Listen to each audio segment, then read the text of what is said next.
what was your point of view on the Freedom Riders during that time? Well, of course, I was working for the government at that time, and I had seen and knew most of the Freedom Riders because most of the Nashville Freedom Riders had been in the sit-ins, and so during that period, I had sometimes covered them. David Halberstam did most of our coverage, but he and I were working closer together, and I was weekend city editor at that time, and so I knew who the Freedom Riders were, the Nashville Freedom Riders. But after the first wave of Freedom Riders, who originated in Baltimore and Washington, ran into trouble on a Sunday afternoon at Birmingham and Anniston,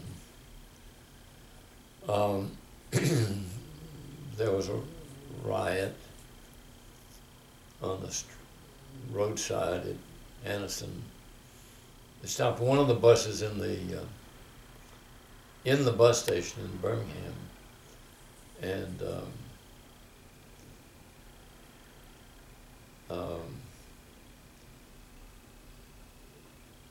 really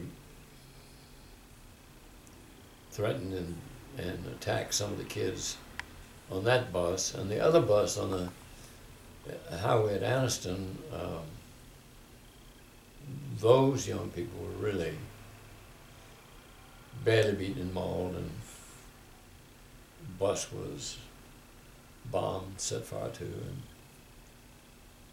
some of those kids were caught on the bus, couldn't get off without crawling on the floor to the door and finally getting the door open. And some of them suffered smoke inhalation. So a lot of those maybe half those kids went to the hospital. Next day, which was Monday, they voted to end the Freedom Rides. So as of that moment, Freedom Rides were dead, over. And either that night or the next night, I guess it was the next night after there had been a good deal of media coverage. I was not there, but I know, because I've talked to many of the people who were there, there was a meeting here at First Baptist Church, Capitol Hill, Keller Miller Smith's church. And the students who had been in the sit-ins wanted to go down to Birmingham and take up the Freedom Rides. And their mentors, this is not true of this was not true of Jim Lawson, who had instructed him on sit-ins, but some of his mentors, Keller Miller Smith, Will Campbell, were worried they would be killed or badly hurt and didn't want them to go. And so there was a meeting at the Baptist, at Capitol Hill Baptist Church, and there was controversy about whether the sit-in students should go to Birmingham, take up the Freedom Rides. And it was a pretty difficult meeting. And John Lewis and Diane Nash were pushing hard to get two groups to go, one by one bus and another by another bus. to take up the rides in Birmingham. And that night, there was a tough meeting and some controversy about it. And there came a moment during that meeting when John Lewis said, "We're going to go." And some of their mentors were being asked to provide a check from Southern Christian Leadership Conference to fund them on the rides.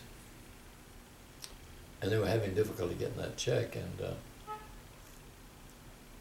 the rules of SCLC were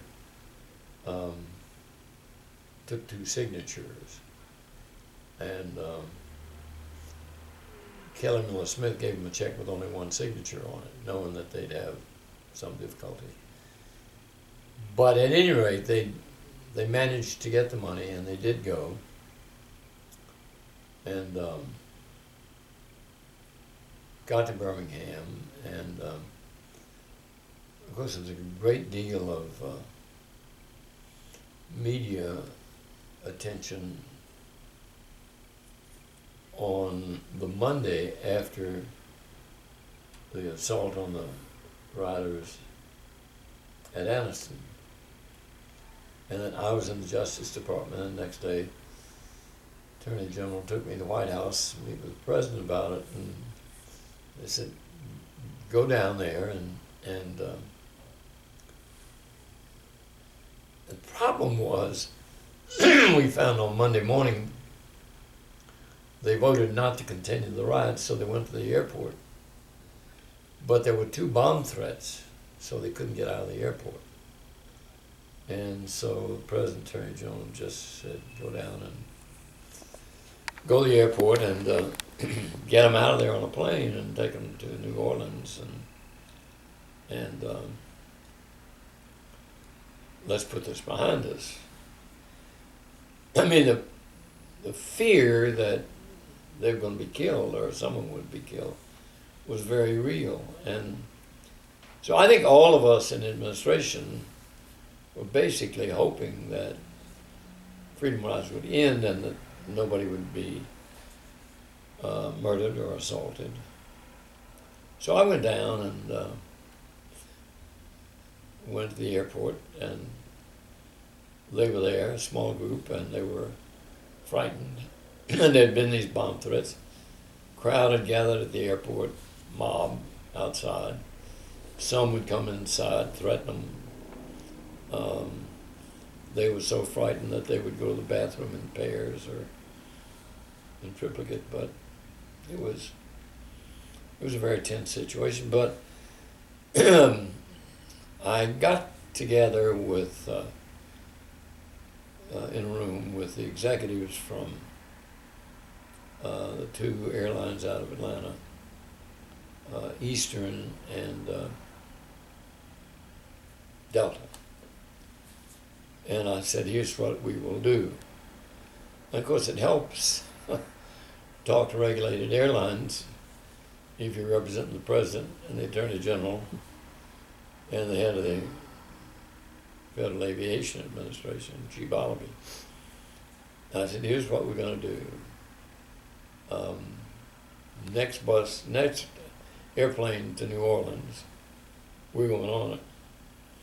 And here's what you're going to do. You're going to check everybody's bag, check all our bags,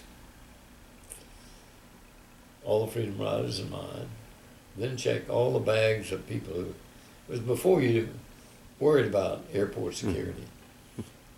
So this was quite unusual. Check every bag of every person who originates here, and every bag of every person who is going to come in and continue on to New Orleans. So we know there's no bomb on board. And then don't answer the telephone. And there won't be any bomb threats, and we'll get on our way. And it worked, and we were in New Orleans by late that afternoon. And I remember, in those days you did not have airplanes that went right up to the terminal so that you had a jetway that led you right in the terminal. You get down off of a ladder, you come down a ladder off the airplane, and you walk maybe 50, 75 yards. When we got to New Orleans, ladder comes down, and there's 2 rows of state police, all the way from the foot of the ladder to the terminal. And so I come down, they come down behind me. I would say those policemen, every one of them almost, had something mean-spirited, insulting, scurrilous, racist to say as we walked from the airplane into the terminal. But once we got inside the terminal, all of their relatives and friends were there, came out and welcomed them, and so I went off to bed. And I thought I was the hero of the administration, you know. The President, Attorney General said, go down and get these young people down to New Orleans and let's get this behind us. So when you ask what I thought, I always thought, well, I'm glad this is over, and I'm glad I succeeded. And so I went off to bed and in a motel at the airport. And before dawn, I get the phone rings, and it's the Attorney General. And he said, who the hell is Diane Nash? And I said, she's a junior at Fisk University, and she was very active in the sit-ins. And I said, I don't know her except to see her. I remember from the sit-ins, but she's a very attractive young woman, very articulate. He said, get her on the phone. She's about to send other waves of riders down, and tell her what you've seen, how badly beaten these people were, and how dangerous it is, and that somebody is going to get killed. And so finally I got Diane on the phone, maybe 7 o'clock, and Freedom Riders had already gone. They had sent 2 groups down. They had resolved the controversy the night before about getting Freedom Riders. Now let me just say parenthetically, tell you a little story. There's so many stories about the Civil Rights Movement, and you learn something every time you sort of get into them. So about a year ago, Diane and I were on a panel together. Two of us were on a program together in Washington, and and I recounted that night whether there was this controversy about whether the Nashville group was going to go down and take up the Freedom Riders that were dead. And they had all said, John Lewis had said, Diane had said, all of them said, we're not going to let violence overcome nonviolence. We're going. And so all these years later, last year, on one of the anniversaries, might have been 18 months ago, Diane and I were on a panel, and I said, always been a mystery. I know you all had this confrontational meeting.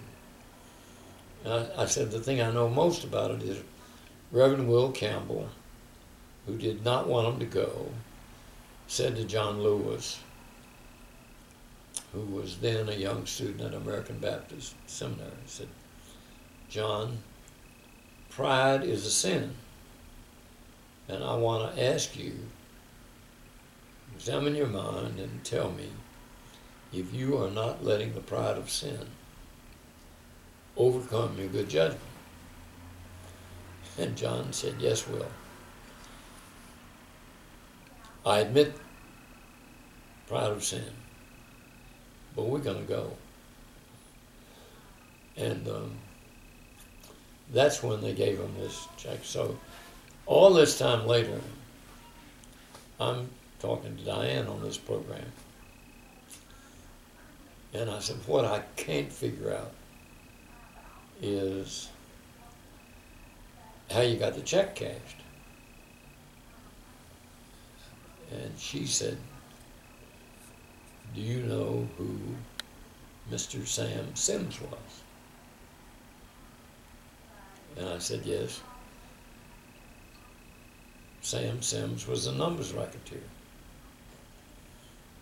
She said, Jim Bevel went to the bank with a check.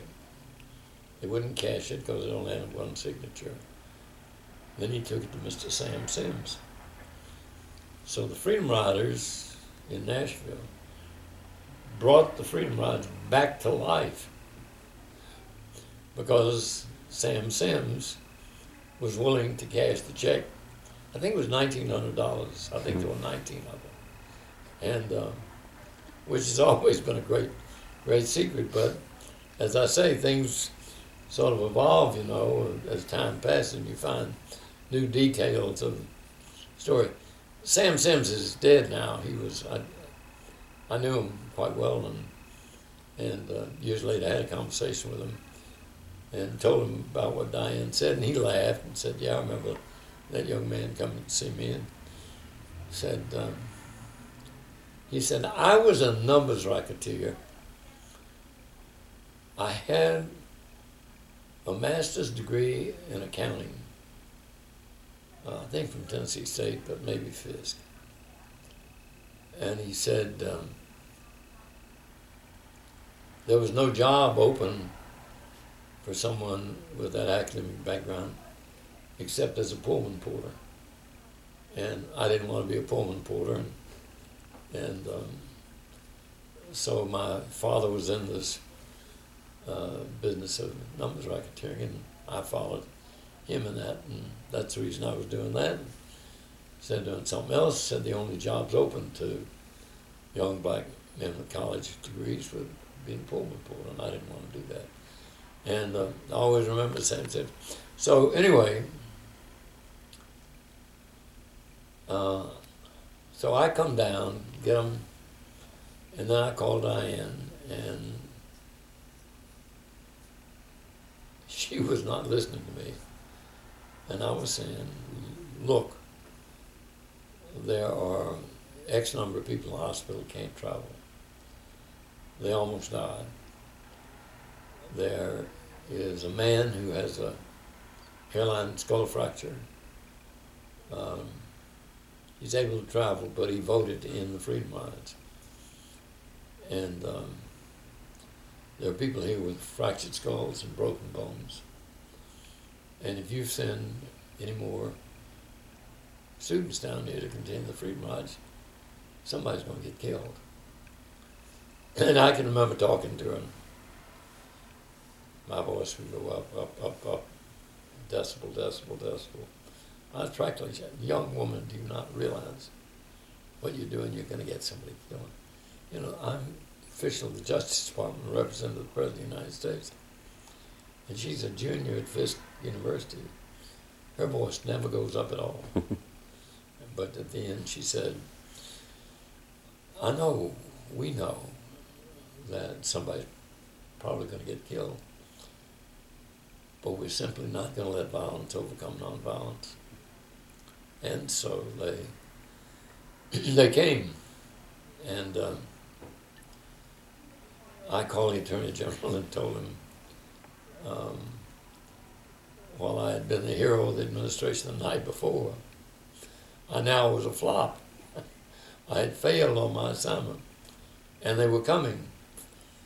And Bobby said, well, you probably should get the next plane back to Birmingham. And by the time I got back, Bull Connor had them in jail. And then I went through a period of negotiating with Bull Connor and Governor John Patterson to try to get them to provide, is that ringing? It's buzzing.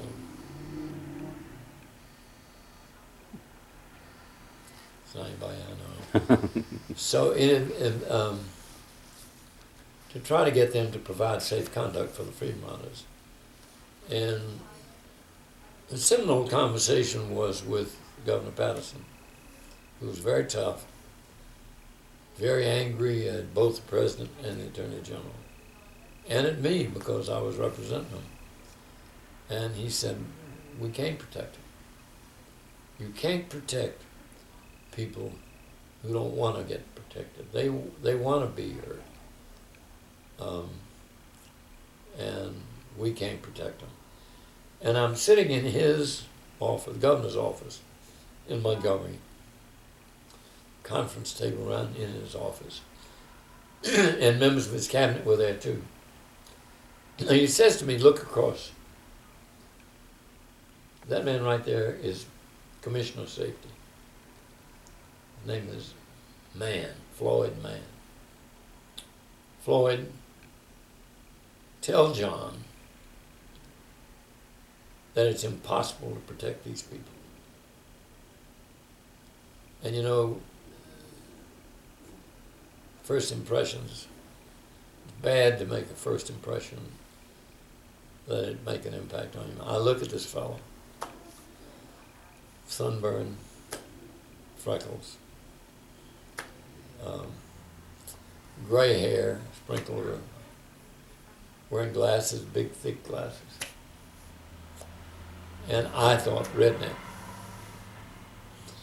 And Floyd Mann said, Governor, I've been in law enforcement since I was 21 years old.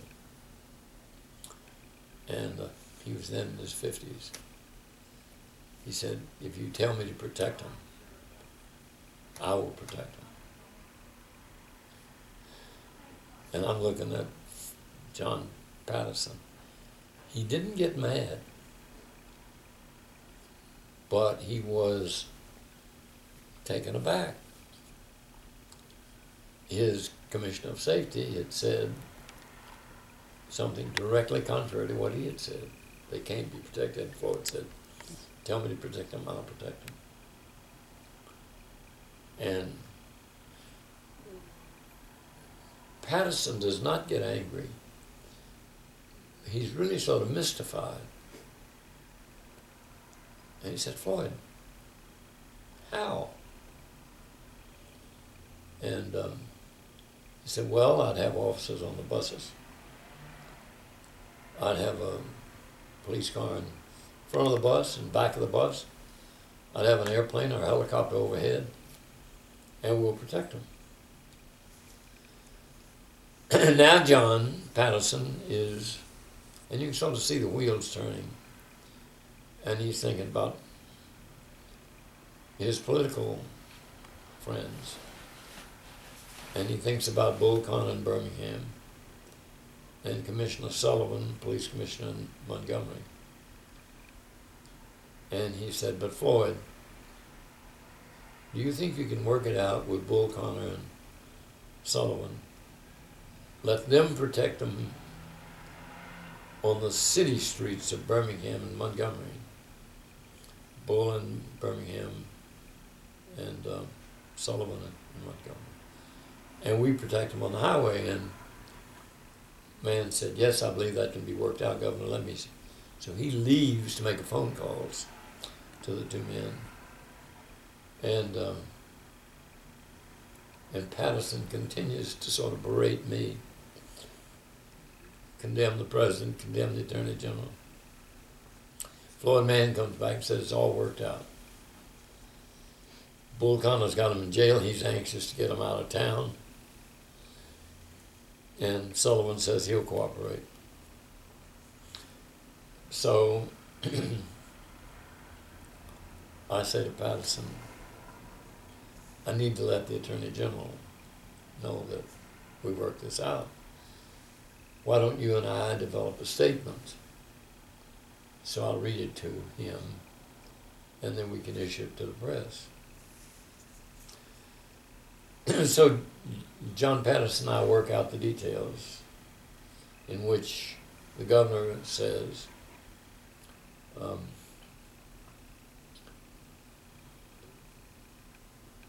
passengers on interstate carriers will be protected, given safe conduct, whether they are citizens of Alabama or citizens of other states in interstate travel. They'll be protected in Alabama. And so the governor says, why don't we walk over to my desk and you call Bobby and tell him. So we do it. There I am sitting in the chair of the governor of Alabama on his telephone, calling the Attorney General of the United States, and Governor Patterson is standing right in front of me, sort of leaning over the desk, and got the Attorney General and read him the statement. And I was sort of holding the phone out so that the governor could hear what was said. I didn't realize the Attorney General was going to say, does he mean it? And Governor Patterson said, yes, damn it, Bobby, I mean it. And we worked it out with Commissioner Honor and Commissioner Sullivan. Next day, everything went smoothly, except Commissioner Sullivan went back on his word. And a mob was given half an hour to beat up the Freedom Riders. And it was a bloody mess. It was a brutal assault. There were hundreds of people, maybe 1,000 people that turned out, and they were part of that mob. And John Lewis and a fellow named Jim Zwerg almost got killed. They were beaten so badly. And I tried to help two young women, white women, who were Freedom Riders. When the Freedom Riders at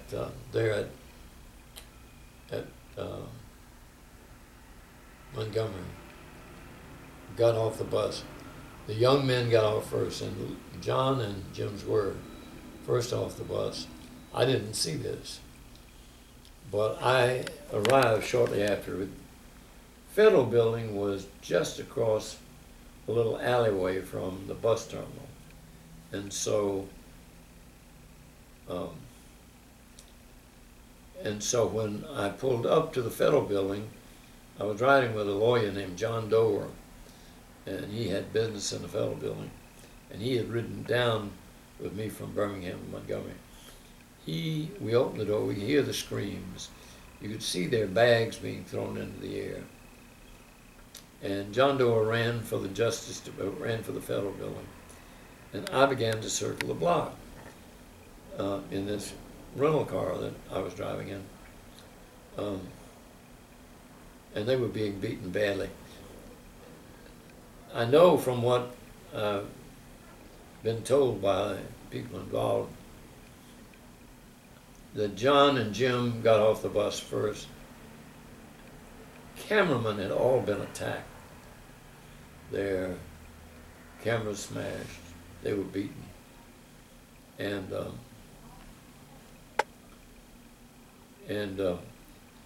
as I start down the street, I mean, it's just massive assault on, I've described it before as a teeming anthill of violence, but they were just beating the hell out of these kids. And what had happened was the first wave that got off were the young men who were Freedom Riders, and there were 6 young women. And they got off later, and they sort of skirted the violence and made their way to a taxi stand. Started getting the taxi, and the taxi driver was black. And he got out of the car and said, I can take you 4 black ladies, but I can't take the 2 white ladies. I'll be arrested and put in jail if I drive